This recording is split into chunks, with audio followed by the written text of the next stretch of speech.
ಅದಕ್ಕೆ ನಾನು ಹೇಳ್ತಾ ಇದ್ದೇನೆ, ಧಾರ್ಮಿಕ ಚ್ಯುತಿ, ಧಾರ್ಮಿಕ ಹಕ್ಕಿಗೆ ಧಕ್ಕೆ ತರ್ತಕ್ಕಂಥ ಕೆಲಸವನ್ನ ಜಿಲ್ಲಾಡಳಿತ ಮಾಡ್ತಾ ಇದೆ ಅಂತ ಹೇಳಿ ನಾವೇನಾದ್ರೂ ಈಗ ನಮ್ಮನ್ನ ಮೈಸಾಸುರನ ಹತ್ರ ಕರ್ಕ ಹೋಗದೆ ಹೋದ್ರೆ ಅವರು ಪುಷ್ಪಾರ್ಚನೆ ಮಾಡಕ್ ಬಿಡ್ತೀವಿ ಅಂತ ಹೇಳೋರೆ.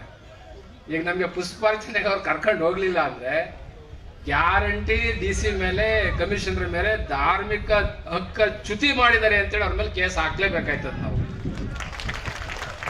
ಯಾಕೆಂದ್ರೆ ಬಿಟ್ಕೊಂಡು ಹೋದ್ರೆ ಆಗಲ್ಲ ಇದನ್ನ. ಯಾಕೆಂದ್ರೆ ಈಗ ಹೆಂಗೆ ಸುಪ್ರೀಂ ಕೋರ್ಟ್ ವರೆಗೂ ಹೊರಟಾಯ್ತು ಉದ್ಘಾಟನೆ ಮಾಡೋದು. ಕೊನೆಗೆ ಸುಪ್ರೀಂ ಕೋರ್ಟ್ ಚೀಮಾರಿ ಹಾಕಿ ಉಗುತ್ತು ಕ್ಯಾಕರಿಸಿ, ಹೈಕೋರ್ಟ್ ಉಗೀತು ಥೂ ಅಂತ, ಆಮೇಲೆ ಸುಪ್ರೀಂ ಕೋರ್ಟ್ ಥೂ ಅಂತ ಉಗೀತು. ಹಂಗೆ ಈ ಜಿಲ್ಲಾಡಳಿತವ್ರಿಗೆ ಥೂ ಅಂತ ಉಗಿಸ್ಬೇಕು. ಈ ಜಿಲ್ಲಾಡಳಿತವರಿಗೆ ಕ್ಯಾಕರಿಸಿ ಥೂ ಅಂತ ಉಗಿಸ್ಬೇಕು. ಯಾರ ಕೈಲಿಂದ? ಕೋರ್ಟ್ ಕೈಲಿಂದ. ಆಗ್ಲೇ ಬುದ್ಧಿ ಬರ್ತದೆ ಅಂತ ಕಾಣ್ತದೆ ಈ ಜಿಲ್ಲಾಡಳಿತವ್ರಿಗೆ. ನನ್ನ ಪಾರ್ಟಿ ಬಗ್ಗೆ ಹೇಳ್ತಾ ಇಲ್ಲ. ಪಾರ್ಟಿಯವ್ರು ಇವತ್ತು ಬರ್ತಾರೆ, ನಾಳೆ ಹೋಯ್ತಾರೆ. ಇವ್ರು ತಾನೇ ಇರೋದು DC-ಗಳು, ಈ ಕಮಿಷನರ್ಗಳು. ಸಂವಿಧಾನ ರಕ್ಷಿಸ್ತೀವಿ, ಸಂವಿಧಾನದ ರಕ್ಷಕರು.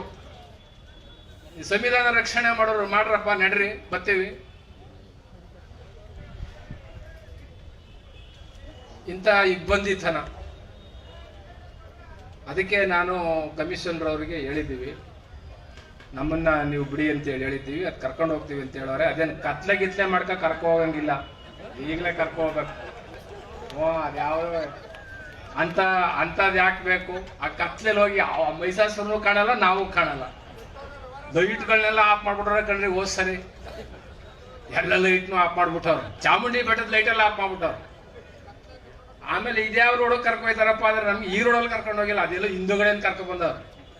ಇಂಥದ್ದು ಯಾಕೆ ಬೇಕಪ್ಪ? ನೇರವಾಗಿ ನಮ್ಮನ್ನು ಕರ್ಕೊಂಡೋಗಿ ಹೂವಾಕ್ ಬರ್ತೀವಿ ಸ್ವಾಮಿ, ಇನ್ನೇನು ನಾವೇನು ಆತಂಕವಾದಿಗಳ ಹೊಡ್ಯಾಕ್ ಹೋಯ್ತೀವಿ, ಆಯುಧ ಹಿಡ್ಕೊಂಡಿದ್ದೀವ? ಇಲ್ವಲ್ಲ.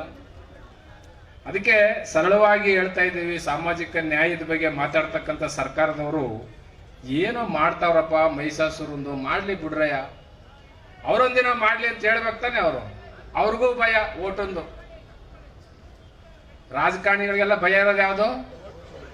ಯಾವ ಭಯ? ಓಟನ್ ಭಯ.